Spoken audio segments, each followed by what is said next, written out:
ओम अज्ञानतिमिरान्धस्य ज्ञानाञ्जनशलाकया चक्षुरुष्मिलितं येन तस्मै श्रीगुरुवे नमः। ओम विष्णुपदाय कृष्णपृष्ठाय भूतले स्मते जयपताकाशाय नमो आचार्यपदाय निताय कृपपदाय गौरपदामदाय नमः।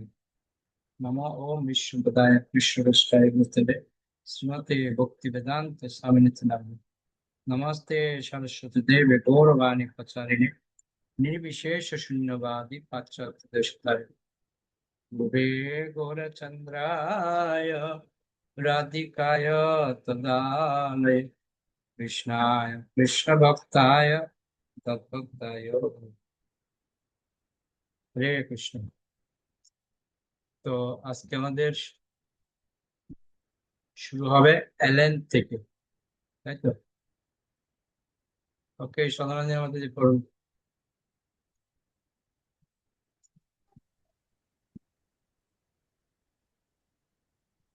হরে কৃষ্ণ প্রভু প্রণাম। এলেন, আমাদের মতানৈক্যের বাইরে এবং ঊর্ধ্বে আরেকটি মধুর সৌরভ আমি অনুভব করতাম। পূর্ণ আত্মনিবেদনের একটি নিঃস্বার্থ মাধুর্য, তা আমাকে সবসময় মুগ্ধ করত। আমার সমস্ত প্রশ্ন এবং সংশয়জনিত দ্বিধা, এমনকি আমার অহংকারচ্ছন্ন পূর্ণ দৃষ্টিভঙ্গি পরাভূত করে তিনি আমাকে জয় করে নিয়েছিলেন। তাঁর সান্নিধ্যে এলেই একটি আন্তরিক সৌহার্দ্য এবং ব্যক্তিগত মাধুর্য অনুভব করতাম, যা আমার সব রকম সংশয় দূর করে দিত। তার সঙ্গে যদিও আমি সব বিষয়ে একমত হতে পারিনি, কিন্তু তা হলেও তার সঙ্গে থাকতে আমার খুব ভালো লাগতো। প্রভুপাদ নেশাগ্রস্ত উন্মত্ত একটি সংস্কৃতিতে বিরাজ করছিলেন। তার প্রতিবেশীরা ছিল একদল অল্পবয়সী ছেলে মেয়ে, যারা বেপরোয়াভাবে তাদের চেতনার পরিবর্তন করার চেষ্টা করছিল। নানা রকম মাদক দ্রব্যের মাধ্যমেই হোক অথবা অন্য যে কারণে কোনো উপায় হোক, তারা তাদের চেতনার পরিবর্তন করার চেষ্টা করছিল। প্রভুপাদ তাদের প্রতিশ্রুতি দিয়েছিলেন যে হরে কৃষ্ণ মহামন্ত্র কীর্তন করার মাধ্যমে তারা তাদের চেতনার বিকাশ করতে পারবে। এটি অবশ্যম্ভাবী ছিল যে কৃষ্ণ ভাবনামৃতের যথার্থ তাৎপর্য বিশ্লেষণ করতে গিয়ে তিনি পরোক্ষভাবে মাদকদ্রব্য গ্রহণের নিরর্থকতার কথা উল্লেখ করবেন। তিনি তাদের বুঝিয়েছিলেন যে মাদকদ্রব্য গ্রহণের ফলে নেশাগ্রস্ত উন্মত্ততা এবং কৃষ্ণ ভাবনামৃতের ভাব বিহ্বলতা সম্পূর্ণ বিপরীতধর্মী। ভারতবর্ষের বহু সাধু ধ্যানের একাগ্রতার অজুহাতে গাঁজা, ভাং এবং চরস সেবন করে। তাদের মনোভাবের সঙ্গে প্রভুপাদ পূর্বেই পরিচিত ছিলেন, আর ভারত ছাড়ার আগে দিল্লির রাস্তায় তিনি অনেক হিপি টুরিস্টদের দেখেছেন। ভারতবর্ষের অতীন্দ্রিয় সংস্কৃতি এবং সহজলভ্য মাদকদ্রব্যের জন্য হিপিরা ভারতবর্ষের প্রতি অনুরক্ত ছিল। তথাকথিত সমস্ত সাধুর সঙ্গে তাদের আলোচনা হতো, যারা তাদের বোঝাতো যে চরস সেবন করাটা পারমার্থিক সাধনার একটি অঙ্গ, এবং তারপর তারা আমেরিকায় ফিরে এসে প্রচার করত গাঁজা, ভাং, চরস ইত্যাদি মাদকদ্রব্যগুলি সেবন করাই হচ্ছে ভারতের আধ্যাত্মিক সংস্কৃতি। সেটিই ছিল তাদের জীবনযাত্রার ধরন। স্থানীয় হিপি দোকানগুলিতে সব রকম আনুষঙ্গিক জিনিসপত্র পাওয়া যেত। গাঁজা, এলএসডি, আফিম, কোকেন এবং হিরোইন ও বারবিচুরটের মতো অত্যন্ত কড়া মাদক দ্রব্যগুলিও সহজেই রাস্তায় এবং পার্কে কিনতে পাওয়া যেত। গুপ্ত সংবাদপত্রগুলি নেশার জগতের সমস্ত গুরুত্বপূর্ণ খবর প্রকাশ করত। তাতে ক্যাপ্টেন হাই নামক একটি চরিত্রকে নিয়ে কার্টুন ছাপানো হতো, এবং তাতে ধাঁধার বিষয়টি থাকতো। তা কেবল সেই সংস্কৃতিতে অভিজ্ঞ লোকেরাই সমাধান করতে পারত। প্রভুপাদকে তাদের শেখাতে হয়েছিল যে কৃষ্ণ ভাবনামৃত এলএসডি নেশা থেকেও অনেক উন্নত জিনিস। একবার তিনি তার শ্রোতাদের জিজ্ঞাসা করেছিলেন, তোমাদের কি মনে হয় যে এলএসডি গ্রহণ করার ফলে তোমরা দিব্য আনন্দ এবং উন্নত চেতনা লাভ করতে পারবে? তাহলে একটি এলএসডির সমুদ্রে কল্পনা করো। কৃষ্ণ ভাবনামৃত হচ্ছে সেই রকম। লোকেরা প্রায় স্বামীজির শিষ্যদের জিজ্ঞাসা করতো, এতে কি তোমাদের নেশা হয়? ভক্তরা উত্তর দিত, হ্যাঁ, কীর্তন করার মাধ্যমে নেশার উন্মত্ত আনন্দ অনুভূত হয়। তোমরাও চেষ্টা করে দেখো না কেন। এলএসডি নিয়ে হার্ভার্ড বিশ্ববিদ্যালয়ের মনোবিজ্ঞানের অধ্যাপক রিচার্ড অ্যালপার্ট এবং টিমোথি লিয়ারির গবেষণায় হয়তো সবচেয়ে বেশি প্রসিদ্ধ লাভ করেছিল। তারা পেশাদারী বৈজ্ঞানিক পত্রিকাগুলিতে তাদের গবেষণার সিদ্ধান্ত প্রকাশ করেছিল এবং আত্ম উপলব্ধি ও জীবনের সার্থকতার জন্য এলএসডি গ্রহণের সমর্থন করেছিল। হার্ভার্ড বিশ্ববিদ্যালয় থেকে চাকরি চলে যাওয়ার পর টিমোথি লিয়ারি এলএসডি সংস্কৃতির জাতীয় ধর্মযাজকে পরিণত হয় এবং নিউ ইয়র্কে মিল ব্রুক অঞ্চলের একটি এলএসডি সংঘ প্রতিষ্ঠা করে। মিল ব্রুক সংঘের সদস্যরা যখন লোয়ার ইস্ট সাইডের স্বামীজির কথা শুনল যে তিনি তার অনুগামীদের কীর্তন করার মাধ্যমে দিব্য আনন্দ অনুভব করার পন্থা প্রদর্শন করেছেন, তখন তারা সেই দোকানঘরের মন্দিরে আসতে শুরু করলো। একদিন রাত্রে মিল ব্রুক থেকে প্রায় 10 জন হিপি স্বামীজির কীর্তনে এসে যোগ দিল। তারা সকলেই কীর্তন করছিল শ্রীকৃষ্ণের আরাধনা করার জন্য নয়, কীর্তন করার ফলে কতটা নেশা হয় সেটি উপলব্ধি করার জন্য। এবং প্রভুপাদের বক্তৃতা শেষ হলে মিল ব্রুকের একজন নেতা তাকে মাদকদ্রব্য সম্বন্ধে প্রশ্ন করে। প্রভুপাদ উত্তর দেন যে পারমার্থিক জীবনে মাদকদ্রব্যের কোনো প্রয়োজনীয়তা নেই। মাদকদ্রব্য গ্রহণের ফলে আধ্যাত্মিক চেতনার বিকাশ হয় না এবং মাদকদ্রব্য প্রসূত তথাকথিত দিব্য দর্শনগুলি দৃষ্টিভ্রম ছাড়া আর কিছুই নয়। ভগবানকে উপলব্ধি করা এত সস্তা নয় যে কেবল একটি বড়ি খেলে বা গাঁজার দম দিয়ে সেটি লাভ করা যাবে। তিনি বলেছিলেন যে হরে কৃষ্ণ মহামন্ত্র কীর্তন করার ফলে চিত্ত নির্মল হয় এবং বিশুদ্ধ চেতনার প্রকাশ হয়। মাদক গ্রহণ করার ফলে চেতনা আরো বেশি করে আচ্ছাদিত হয়ে পড়ে এবং তা আত্মতত্ত্ব বিজ্ঞান লাভে প্রতিবন্ধক স্বরূপ হয়ে দাঁড়ায়। তারা প্রতিদ্বন্দ্বিতা সুরে প্রশ্ন করে, আপনি কি কখনো এলএসডি খেয়েছেন?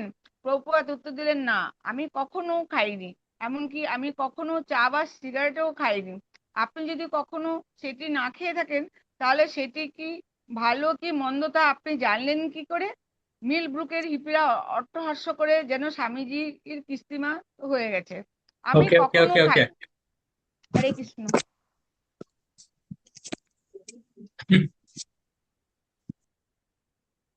ও পাত্তি কি প্রশ্ন করছে ভাও। তাকে আমাদের হাতে করুন পরের।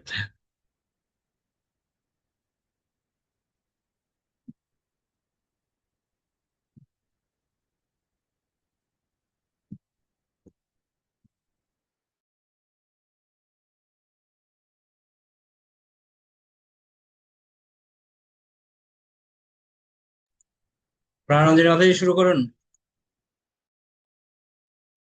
হরে কৃষ্ণ প্রভু প্রণাম। আপনি যদি কখনো সেটি না খেয়ে থাকেন তাহলে সেটি ভালো কি মন্দ তা আপনি জানলেন কি করে? মিলব্রুকের হিপিরা অট্টহাস্য করে ওঠে যেন স্বামীজির কিস্তিমাত হয়ে গেছে। আমি কখনো খাইনি, ডায়াস থেকে প্রভুপাদ রাজকীয় ভঙ্গিতে উত্তর দিলেন। কিন্তু আমার শিষ্যরা ওগুলি সব খেয়ে দেখেছে। গাঁজা, চরস, এলএসডি, ওরা সবকিছুতেই আসক্ত ছিল, কিন্তু এখন তারা সেসব ছেড়ে দিয়েছে। তুমি ওদের কাছ থেকে শুনতে পারো। হয়গ্রীব, তুমি তোমার অভিজ্ঞতার কথা বলতে পারো। হয়গ্রীব একটু সোজা হয়ে বসে উচ্চস্বরে বলতে লাগলো, এলএসডি খেয়ে যতই নেশায় ভূত হয়ে থাকো না কেন, অবশেষে চরমে পৌঁছে একসময় নিচে নেমে আসতে হয়। এটি অনেকটা রকেটে করে মহাশূন্যে ভ্রমণ করার মতো। সে স্বামীজির দেয়া একটি দৃষ্টান্তের পুনরাবৃত্তি করতে থাকি। এই পৃথিবী থেকে আপনার সেই আকাশযান অনেক অনেক দূরে দিনের পর দিন ভ্রমণ করতে পারে, কিন্তু চিরকাল তাতে ভ্রমণ করা যায় না। অবশেষে একসময় নিচে নেমে আসতে হয়। এলএসডির নেশা করাটাও তেমন অনেক উপরে ওঠার মতো, চেতনের রাজ্যে অনেক দূরে ভ্রমণ করার মতো একটি অনুভূতি, কিন্তু অবশেষে আবার নিচে নেমে আসতে হয়, এই বাস্তব জগতে ফিরে আসতে হয়। এইভাবে নেশার জগৎ থেকে বাস্তব জগতে ফিরে আসাটা অনেকটা খুব আনন্দের পরে গভীর বেদনার অনুভূতির মতো। এটি আধ্যাত্মিক চেতনা নয়, এটি চিন্ময় অভিজ্ঞতা নয়। যখন যথার্থ চিন্ময় বা কৃষ্ণ চেতনাময় স্তরে অধিষ্ঠিত হওয়া যায় তখন আর নিচে নেমে আসতে হয় না। তখন আমরা চিরকাল সেই চিন্ময় জগতে বিরাজ করতে পারি, কারণ শ্রীকৃষ্ণের কাছে গেলে কাউকে ফিরে আসতে হয় না, তখন নিত্য আনন্দে বিরাজ করা যায়। প্রভুপাদও তার অ্যাপার্টমেন্টের পিছন দিকের ঘরটায় হয়গ্রীব, উমাপতি এবং আরো কয়েকজন শিষ্যের সঙ্গে বসেছিলেন। সান্ধ্য সভা সবে শেষ হয়েছে। মিলবুক থেকে আগত হিপিরা বিদায় নিয়েছে। স্বামীজি, এই কৃষ্ণ ভাবনা সত্যি অমৃতময়, উমাপতি বলে উঠল। এতে আমরা উচ্চ থেকে উচ্চতর স্তরে উন্নীত হই এবং সেখান থেকে কখনোই আর নেমে আসতে হয় না।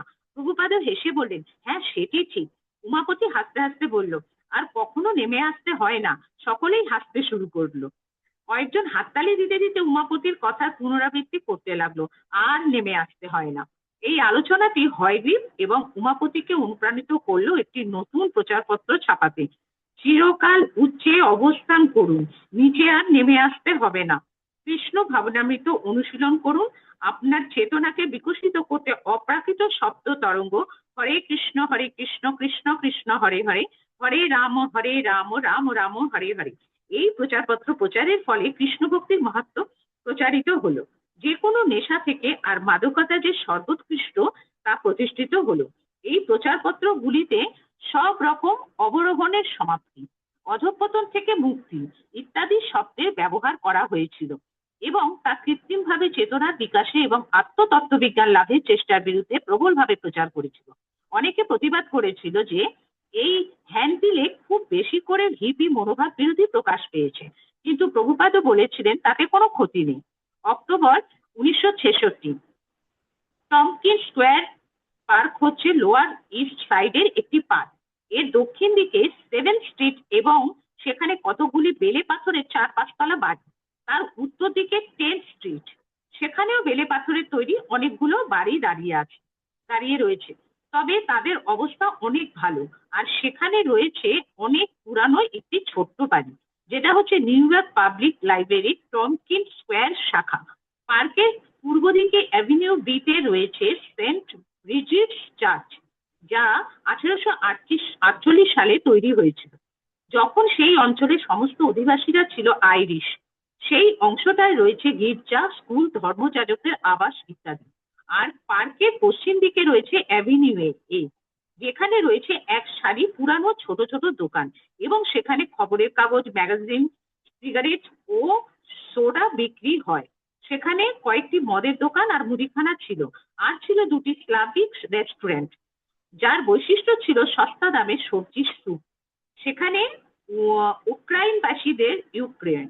ইউক্রেনবাসীদের সঙ্গে সঙ্গে অনেক হিপিদের সমাগম হতো।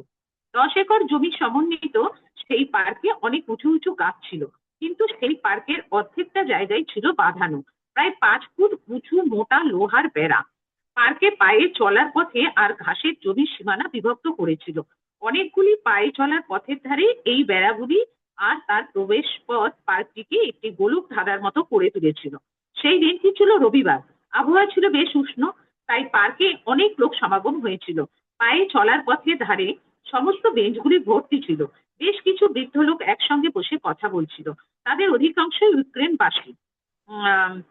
এই গরমেও তাদের পরনে পুরনো স্যুট এবং সোয়েটার। সেখানে অনেক ছোট ছোট ছেলে মেয়েও ছিল। তাদের অধিকাংশই পর্তুরিকান এবং নিগ্রো। আর কিছু শ্বেতকায় ছেলে সাইকেলে করে ঘুরে বেড়াচ্ছিল অথবা ফ্রিসবি বা বল দিয়ে খেলা করছিল। বাস্কেটবল আর হ্যান্ডবলের কোর্টগুলিতে খেলা করছিল একটু বয়স্ক ছেলেমেয়েরা। আর চিরাচরিত প্রথায় অনেকগুলি শেকল ছাড়া কুকুর ঘুরে বেড়াচ্ছিল। একটি শ্বেতপাথরের তৈরি ছোট গাজেবো 4টি থাম এবং ছাদ বিশিষ্ট পানীয় জলের ফোয়ারা পুরানো দিনের স্মৃতি বহন করে দাঁড়িয়ে আছে এবং তাকে খোদাই করে লেখা 1891। আর তার চারদিকে লেখা রয়েছে আশা, বিশ্বাস, দয়া এবং মদ্যপান বর্জন। কেউ কালো রং দিয়ে সেটি রং করে রেখেছে, ফলে এই লেখাগুলি সহজে চোখে পড়ে না। আর তার উপরে নানা রকমের অমার্জিত নকশা করে বিভিন্ন লোক তাদের নিজেদের নাম লিখে রেখেছেন। আজ সেই পার্কের একটি বেঞ্চে কয়েকজন কঙ্গ এবং বঙ্গ বাদক বসে বসে তাদের বাজনা বাজাচ্ছে এবং তার ফলে সমস্ত পার্ক জুড়ে সেই বাজনার শব্দ ছড়িয়ে পড়েছে। আর সেখানে ছিল অন্য মানুষদের থেকে সম্পূর্ণ স্বতন্ত্র একদল হিপি, লম্বা চুলওয়ালা, ব্লু জিন পরিহিত বান্ধবীদের সঙ্গে ভ্রমণরত লম্বা চুল দাড়িওয়ালা সেই ভবঘুরে মানুষদের বেশ অস্বাভাবিক বলেই মনে হচ্ছিল। লোয়ার ইস্ট সাইডে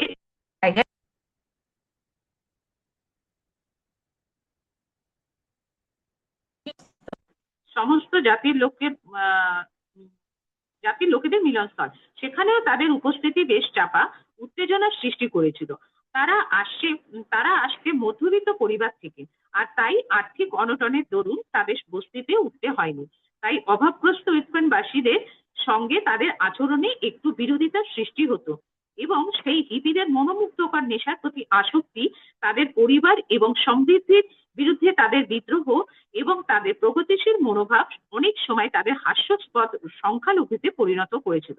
কিন্তু হিপিরা কেবল চেয়েছিল তাদের ইচ্ছা অনুসারে জীবনযাপন করে যেতে এবং শান্তি ও প্রেমের জন্য তাদের বিদ্রোহ শুরু করতে। তাই প্রতিবেশীরা তাদের প্রশংসায় পঞ্চমুখ হয়ে না উঠলেও তাদের মেনে নিয়েছিল। টমকিন স্কোয়ার পার্কে অল্প বয়সী প্রগতিশীল নানা রকম মানুষের সমাবেশ হয়েছিল। কোনো একদল হয়তো একসঙ্গে স্কুলে পড়াশোনা করছে, কোনো দল হয়তো একসঙ্গে নেশা করেছে, কেউ হয়তো কোনো বিশেষ দর্শন বা সাহিত্য বা রাজনীতি ইত্যাদিতে সমভাবাপন্ন। সেখানে প্রেমিক প্রেমিকার সমাবেশ। আবার কেউ কেউ হয়তো একত্রীভূত হয়েছে কোনো উদ্দেশ্য বা সমীচিত কারণ ছাড়াই। আর কেউ হয়তো বা নির্জনবাসী সন্ন্যাসীর মতো জীবনযাপন করছে, একটি বেঞ্চের উপরে বসে কোকেনের প্রতিক্রিয়া বিশ্লেষণ করছে, কখনো হয়তো গাছের হিল্লোলিত সবুজ পাতার দিকে তাকিয়ে, কখনো বা বাড়িগুলির উপর নীল আকাশের দিকে তাকিয়ে, আবার কখনো বা পায়ের কাছে পড়ে থাকা আবর্জনাটির দিকে তাকিয়ে ধ্যান করছে।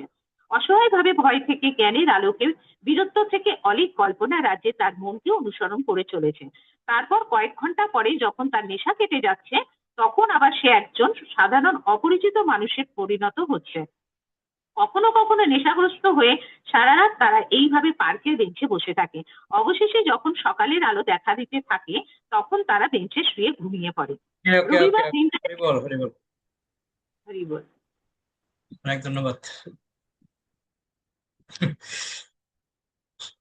শুনছি আর ভাবছি কি রকম জায়গায় প্রভাব পড়েছে। ভাবুন কিরকম পরিস্থিতির মধ্যে ছিলেন। হ্যাঁ, এই টমাসকন পার্কটা এখন রাস্তাঘাটে অনেক ছোট হয়ে গেছে। প্রভুপাদ যে গাছের নিচে কীর্তন করেছিল ওই গাছটাই আছে শুধু, পাশ দিকে মানে রাস্তা হয়ে গেছে। এই গাছটাকে ইসকন এখন মোটামুটি আবেদন করেছে গাছটার পাশে যেন কিছু একটা করা যায়, কিন্তু গাছটা এমন জায়গায় আছে রাস্তার মাঝখানে। আগে তো পার্ক ছিল, এখন চেঞ্জ হয়ে গেছে অনেক কিছু। ওকে, কে পড়তে চান?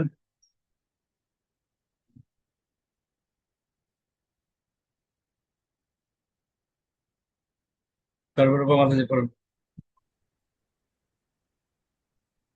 হরে কৃষ্ণ, প্রভু প্রণাম। রবিবার দিনটায় সেই পার্কে অনেক হিপির সমাগম হতো। অন্তত তারা Saint Mark's Place, Greenwich Village অথবা আর্টশট প্লেসে, লেঙ্কিটন এভিনিউর সাবওয়ে এবং ইউস্টন এবং সেকেন্ড এভিনিউতে আই.এন.ডি. পাতাল রেলে কিংবা ফিফথ এভিনিউতে বাস ধরতে যেতে, অথবা সেকেন্ড এভিনিউয়ের বাস ধরতে ও নাইটস এভিনিউতে যাওয়ার পথে তারা সেই পার্কের মধ্য দিয়ে যেত। কখনো বা অ্যাপার্টমেন্ট থেকে বেরিয়ে খোলা আকাশের নিচে বসার জন্য তারা পার্কে আসতো, কথা বলতে বা পার্কের মধ্য দিয়ে গোলক দাদার মতো পথের উপর হাঁটতে বা নেশার আমেজটুকু একটু ভালোভাবে অনুভব করতে। হিপিদের বিভিন্নমুখী উদ্দেশ্য এবং অনুপ্রেরণা যাই হোক না কেন, লোয়ার ইস্ট সাইড ছিল অতীন্দ্রিয় অভিজ্ঞতার অনুশীলন পরায়ণ সংস্কৃতির একটি গুরুত্বপূর্ণ কেন্দ্র। এটি একটি আবর্জনাপূর্ণ বস্তি ছিল না, সেটি ছিল চেতনের বিকাশ নিয়ে পরীক্ষা নিরীক্ষা করার সর্বশ্রেষ্ঠ স্থান। তার আবর্জনা এবং বিপজ্জনক পরিবেশ এবং বেলে পাথরের বাড়িগুলির সংকীর্ণ জীবন সত্ত্বেও লোয়ার ইস্ট সাইড ছিল মনের বিকাশকারী আন্দোলনের মুখ্য কেন্দ্র। কেউ যদি সেখানে থেকে কোকেন, এলএসডি ইত্যাদি সম্মোহনকারী নেশা না করত বা বুদ্ধিবৃত্তির দ্বারা প্রভাবিত হয়ে কোনো ব্যক্তিগত ধর্মের অনুসরণ না করত, তাহলে তাকে জ্ঞানের আলোকপ্রাপ্ত মানুষ বলে গণ্য করা হতো না, এবং মানব চেতনার সবচাইতে প্রগতিশীল আন্দোলনে সে অংশগ্রহণ করছিল না। এই অনুসন্ধান অতি সাধারণ জড়বাদী সাদাসিধে একঘেয়ে আমেরিকান জীবনের ঊর্ধ্বে এক অনুসন্ধান। তার ফলে সেই উদারচিত্ত হিপিরা লোয়ার ইস্ট সাইডে একত্রিত হয়েছিল। এই বিশৃঙ্খল পরিবেশে স্বামীজি তার অনুগামীদের নিয়ে প্রবেশ করলেন এবং কীর্তন করতে বসলেন। 3-4 জন ভক্ত আগেই সেখানে এসে একটি জায়গা ঠিক করে সেখানে রবার্ট নেলসনের দেওয়া কার্পেটটি বিছিয়ে সেখানে বসে করতাল বাজিয়ে হরে কৃষ্ণ মহামন্ত্র কীর্তন করতে শুরু করেছিল। কীর্তন শুরু হতে না হতেই কয়েকটি ছেলে তৎক্ষণাৎ তাদের সাইকেলে চেপে ঠিক কার্পেটের সামনে এসে ব্রেক কষে দাঁড়িয়ে কৌতূহল এবং অবজ্ঞা ভরে তাদের দিকে তাকিয়ে থাকে। কিন্তু পথচারীরাও সেখানে দাঁড়িয়ে তাদের কীর্তন শুনতে থাকে। ইতিমধ্যে স্বামীজি জনাচয়েক শিষ্য পরিবৃত হয়ে দোকানঘরের মন্দির থেকে 8টা রাস্তা পেরিয়ে সেখানে হেঁটে আসছিলেন। ব্রহ্মানন্দ হারমোনিয়াম আর স্বামীজির ড্রামটা বহন করছিল। কীর্তনানন্দ যে স্বামীজির অনুরোধে ইতিমধ্যেই মস্তক মুন্ডন করেছিল, সেও উজ্জ্বল হলদে রঙের রাঙানো ধুতি আর কুর্তা পরে একটি অতিরিক্ত উত্তেজনার সৃষ্টি করেছিল। লোকেরা গাড়ি থামিয়ে অবাক বিস্ময়ে তার মুন্ডক মস্তক এবং অদ্ভুত পোশাক দেখতে লাগলো। লোকেরা পরস্পরকে কুচা দিয়ে সেই অদ্ভুত শোভাযাত্রার প্রতি দৃষ্টি আকর্ষণ করাতে লাগলো। বাড়ির জানালা দিয়ে লোকেরা তার দল সহ স্বামীজিকে দেখতে লাগলো। গুন্ডাগুচের রিকান ছেলেরা এই অদ্ভুত দৃশ্যের প্রতিক্রিয়া সংবরণ করতে না পেরে বিদ্রুপ ভরে চিৎকার করে উঠল, এই ভুরু! আবার কেউ বলে উঠল, এই তোমরা তোমাদের প্যান্ট পরতে ভুলে গেছো। কেউ আবার সিনেমায় দেখা রেড ইন্ডিয়ানদের যুদ্ধ নির্ঘুষের অনুকরণে তীক্ষ্ণ স্বরে চিৎকার করে উঠল। এই আরব বলে চিৎকার করতে করতে একটি অমার্জিত লোক আরব্য নাচের অনুকরণে নাচতে লাগলো। সেখানে কেউই কৃষ্ণ ভক্তি সম্বন্ধে কিছুই জানতো না, এমনকি হিন্দু সংস্কৃতি এবং তাদের আচার আচরণ সম্বন্ধে তাদের কোনো ধারণাই ছিল না। তারা মনে করেছিল যে স্বামীজির এই যে দলটি হচ্ছে একদল পাগল হিপি, যারা তাদের পাগলামি প্রদর্শন করার জন্য রাস্তায় বেরিয়ে পড়েছে। স্বামীজির ভাবধারা যে কি তা তারা কেউই জানতো না। তিনি ছিলেন ভিন্ন প্রকৃতির, কিন্তু তা হলেও তাদের যথেষ্ট সন্দেহ ছিল। কিছু লোক আবার তাদের প্রতি সহানুভূতি অনুভব করেছিল। তাদের একজন হচ্ছেন লোয়ার ইস্ট সাইডের আরবি হেলপান। স্বামীজিকে দেখে তার মনে হয়েছিল শান্তির পথ প্রদর্শন করতে আগত একজন অতি মহৎ পুরুষ। আরবিং হেলপান ভারতীয় সাধু সম্বন্ধে অনেক মানুষেরই একটি উদ্ভট ধারণা ছিল, যেন হঠাৎ তারা দেখবে যে একটি পেরেকের বিছানার উপর সাধুটি শুয়ে আছে। এই ধরনের সমস্ত উদ্ভট ধারণা তাদের ছিল। কিন্তু এখানে অমার্জিত আচরণ এবং প্রতিকূলতাপূর্ণ পরিবেশে উপস্থিত হলেন একজন অতি সুবন, শাস্ত্র ভদ্র ও নিঃসংশয়ে সকলের হিতাকাঙ্ক্ষী একজন মানুষ, হিপি। ওরা কি কমিউনিস্ট? নবীনেরা এইভাবে বিদ্রুপ করতে লাগলো, আর প্রবীণেরা অনুভূতিশীল ভাবে অবুঝের মতো ফেল করে তাকিয়ে রইল। পার্কে যেতে যেতে তাদের অনেক নিন্দা, অনেক কৌতুক এবং অনেক চাপা উত্তেজনা সহ্য করতে হলো, কিন্তু কেউই হিংস্রতা প্রদর্শন করেনি।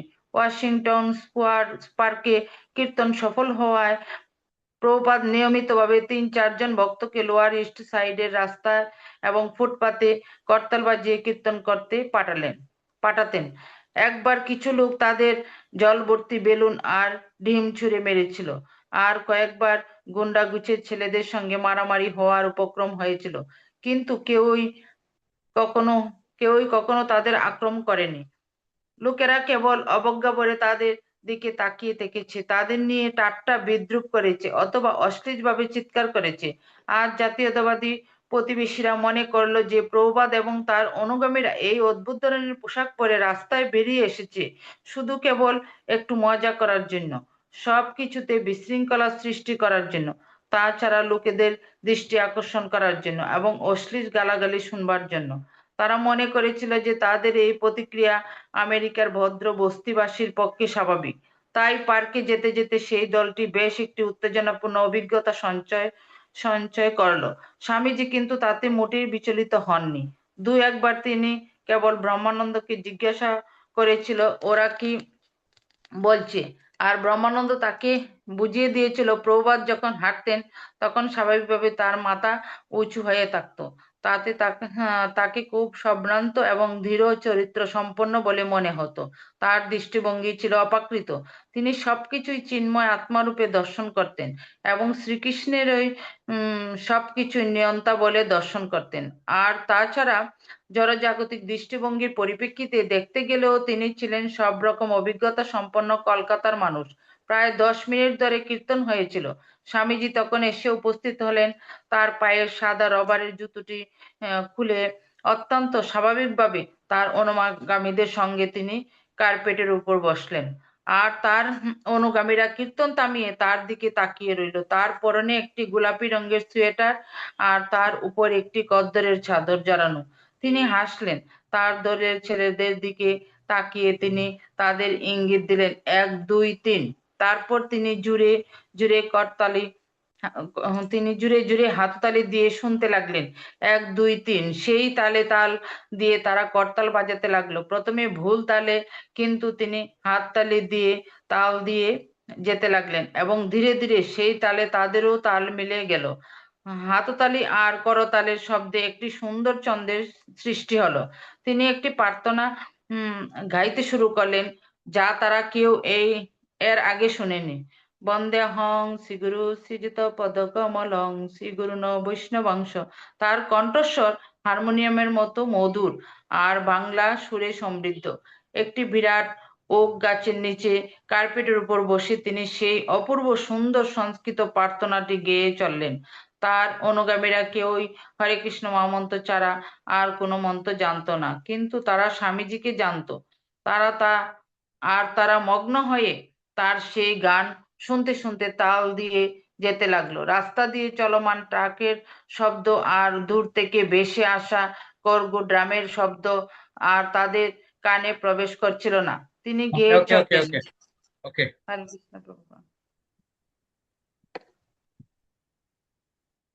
অনেক ধন্যবাদ সবাইকে। বুঝতেই পারছেন প্রভুপাদের কিরকম দিন যাচ্ছে। এই বীজ বপন করতে যে কি কষ্ট হয়েছে প্রভুপাদের। এই যে রাস্তায় কীর্তন করছে, পার্কে কীর্তন করছে, কত লোক গালি দিচ্ছে, কত কিছু সহ্য করতে হচ্ছে। আর আমাদেরকে একটু যদি কেউ কিছু বললে বাস, স্টপ, আর প্রচারই করবো না, শেষ করে দেবো ওখানে। প্রভুপাদ থেকে আমাদের শিক্ষা নেওয়া উচিত, কিরকম পরিস্থিতির মধ্যে উনি নিজেকে সংবরণ করেছেন আর এই কৃষ্ণ ভাবনাকে এগিয়ে নিয়ে গেছেন। ওকে, অনেক ধন্যবাদ সবাইকে। বৈশ্ব প্রণাম। বাঞ্ছা কল্পতরুভ্যশ্চ কৃপা সিন্ধুভ্যেব চ পতিতানাং পাবনেভ্যো বৈষ্ণব